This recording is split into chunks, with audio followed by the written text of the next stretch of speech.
పోయి కానీ ప్రచారం చేసి మీలో ఒక స్ట్రాంగ్ మంచిగా నిలబడి, మీ అందరికి తెలుసు ఆ అవతల క్యాండిడేట్ ఏమేమి గిమిక్స్ చేస్తున్నారు, అబద్ధాలు చెప్తున్నారు, మతభేదాలు, ముస్లిం వాళ్ళను ఇట్లా అన్యాయంగా మైనారిటీస్ ని వాడుకుంటున్నారు. అవన్నీ అయితే మీరు గట్టిగా నిలబడండి. కానీ ముఖ్యంగా నేను అడిగేది ఏంటంటే, మీరందరూ ఒక 1000 మందిని ఇది చేసుకొని సోషల్ మీడియాలో చాలా పవర్ఫుల్ ఉంది. ఫైనలీ మీరు రోజు ఇంటికి నైట్ పోయినప్పుడు మీరు చాలా హ్యాపీగా, నేను దేశం కొరకు ఒక ముఖ్యమైన పని చేస్తున్నానని ఆ గౌరవంతో ఉండండి. మీరు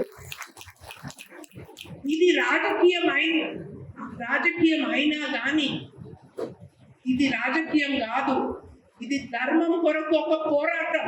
ఆ పోరాటంకు మీరు సిద్ధంగా ఉన్నారా? ఇది మీ ఫ్యూచర్ కొరకు ఒక పోరాటం. తప్పకుండా ప్రతి ఒక్కరు ఉద్యోగాలు ఇస్తారని చెప్తారు, కానీ రోడ్లు చేస్తే ఉద్యోగాలు వస్తాయి, జాబ్లు ఫారెన్ కంపెనీస్ చేస్తే ఉద్యోగాలు వస్తాయి, మ్యానుఫ్యాక్చరింగ్ చేస్తే ఉద్యోగాలు వస్తాయి. యాపిల్ ఫోన్ మ్యానుఫ్యాక్చరింగ్ ఇండియాలో తీసుకొచ్చింది ఎవరు?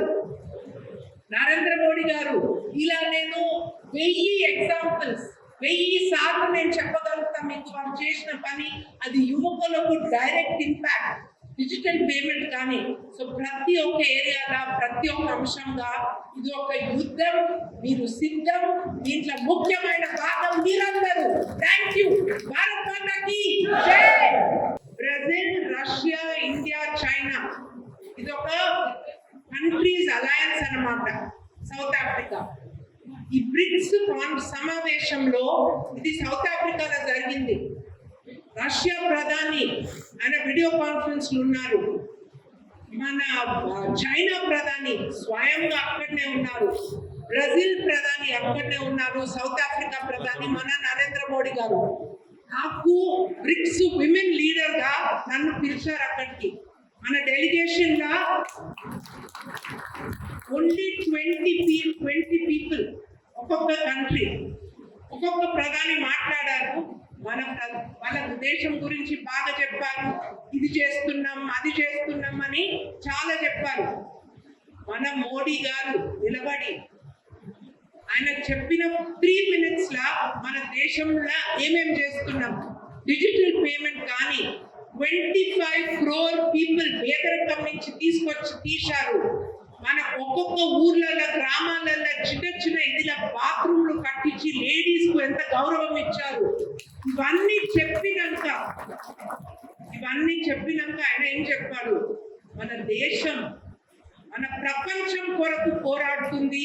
మనం వసుదేవ కుటుంబకం. ఇలాంటి థాట్ ప్రాసెస్ ఒక విశ్వగురు, ఆ విశ్వగురు మాట్లాడితే అందరూ ప్రతి డెలిగేషన్ వాళ్ళు మన ప్రధాన మంత్రి కొరకు సపోర్ట్లు కొడుతున్నారు. అలాంటి సిచ్యువేషన్ లో మనకు ధన్యవాదాలు చెప్పి కూర్చున్నారు. మళ్ళీ లేచారు. మళ్ళీ లేచి ఏం చెప్పారు? నన్ను ప్లీజ్ ఎక్స్క్యూజ్ మీ, ఇండియా వచ్చి చంద్రయాన్ని మూన్ లో ల్యాండ్ చేయబోతున్నారు. దాని కొరకు మా సైంటిస్ట్ కొరకు నేను ఉండాలా? Please excuse me. Jaishankar ji మా ఎక్స్టర్నల్ మినిస్టర్ కూర్చుంటారు, నేను ఈ మీటింగ్కి వెళ్తా. వాళ్ళకు ఇట్లా ఏం చెప్పాలా? ఇండియా గురించి ఏమనుకున్నారు, ఇప్పుడు ఏమైపోయాం, ఇండియా ఎలా ఉంటే ఇప్పుడు ఎలా ఉన్నాము. జై శ్రీరామ్. భారత్ మాతాకి జై. మన ధర్మంని కాపాడే గుర్తింపు, బట్ ముఖ్యంగా మమ్మల్ని పైకి తీసుకుపోయే గుర్తింపు, మన అభివృద్ధి కొరకు, మన యువకుల కొరకు పోరాడే గుర్తింపు ఇది. మీకు ఏమైనా డౌట్ ఉందా? లేదు కదా? వాళ్ళకి గట్టిగా సపోర్ట్ కొట్టండి. Thank you. సో నేను చెప్పాల్సింది నరేంద్ర మోడీ గారి గురించి మీ అందరికీ బాగా తెలుసు. ఇక్కడ ఉన్న పెద్దవాళ్ళందరికీ బాగా తెలుసు.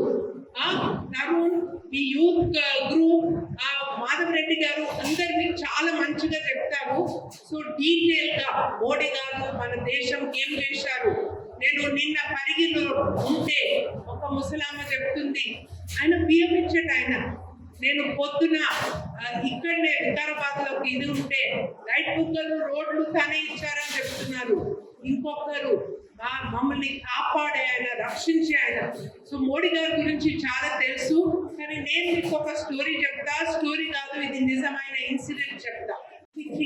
ఒక భారీ మెజారిటీతో ఢిల్లీకి పంపించి మీ కొరకు ఆయన సేవ చేసేందుకు సిద్ధంగా ఉన్నారు. ఆయన గురించి మీకు తెలుసు. అడుగుతున్నా, మీరు అది చేసినంత, అది చేస్తుండా తప్పకుండా మేము మీతోని ఉంటాము. మీ ప్రతి ఒక్కరికి మాకు వీలైనంత వరకు తప్పకుండా చేస్తాము.